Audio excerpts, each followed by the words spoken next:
Efa ndresaka mahakasika ny fiomanana fifidianana izay isika dia naneho ny fahavononany anampihany Madagasikara amin'ny fanatanterahana ny fifidianana communal sy ny régionaly ny PNUD araka ny fanambarana izay nentin-dramatoa Hélène Clark administrateur-ny PNUD nandritra ilay lanonana fanokafana tamin'ny fomba ofisialy ny fivoriana isa-taona ho an'ny birao régionaly ety Afrika ho an'ny PNUD.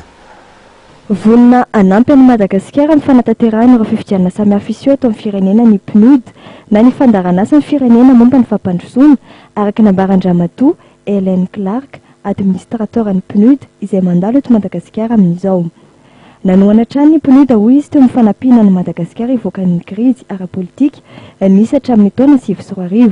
Ny krizy nandalo tao firenena io izy dia maro fahatarana asa ny Madagasikara teo amin'ny fanatrarana ny tanjony taona 2010 na ny OMD mifarana amin'ny taona 2010 sorevity ka isany amin'ireo ny tsy fahatrarana ny tato eo amin'ny fanjariana ara-tsakafo ny fanabeazana ary ny fametrahana ny vehivavy eo amin'ny toerany indrindra eo amin'ny sehatra ny fampandrosoana. Ampidirina avy hatrany ao anatin'ny agenda vaovao ny fampandrosoana ampiarina manomboka amin'ny taona ho avy ireo sehatra tsy nahatrarana ny tanjona napetraka ireo hoy izy ka adidina Madagasikara sy ireo firenena hafa izay tsy nahatratra izany no manonezaka ho amin'izany.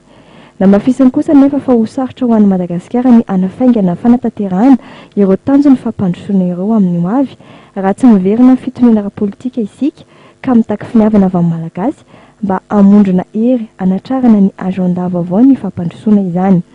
Ireo mpiara-miombona antoka sy ny mpiara-miasa toy ny PNUD hoy izy dia anaraka avy hatrany eo amin'ny fanatrarana izany tanjona fampandrosoana izany raha tanteraka ireo.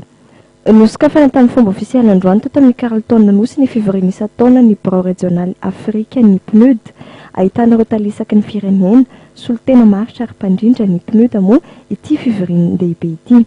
Ny filoham-pirenena Erajonary Mapianina izay nanokatra izany tamin'ny fomba ofisialy dia nanambara fa mifamaly amin'ny laharam-pahamehana ho an'ny kontinanta afrikana amin'izao ny lohahevitra ny safidiana izay miompana amin'ny fanavaozana ny ara-toekarena sy ara-tsosialy ny fivoarana manoloana ireo tanjony fampandrosoana maritra.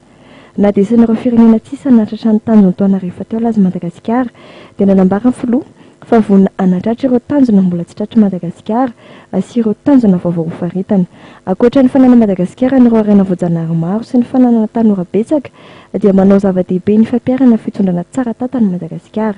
Efa nisy hoy ny filoha ny fandrafetana politika ankapobeny fanjakana sy ny paikadina tao-dinasa na ny PND ary ny fampiarana azy ka hiantsoana ny fiara-miasa amin'ireo mpiara-miombona antoka. Mitaky androm-panjakana mafy sy fanohizana ny fampihavana-pirenena ny fanatanterahana ireo hoy hatrany ny filoha fa eo ihany koa izy ny fanatsarana ny rafitra toy ny fitsarana ny lafo ny fiarovana ny zomaolona ny filaminana ny ady amin'ny kolikoly ary ny fitrandrana tsara-dalàna ireo ara-pirenena.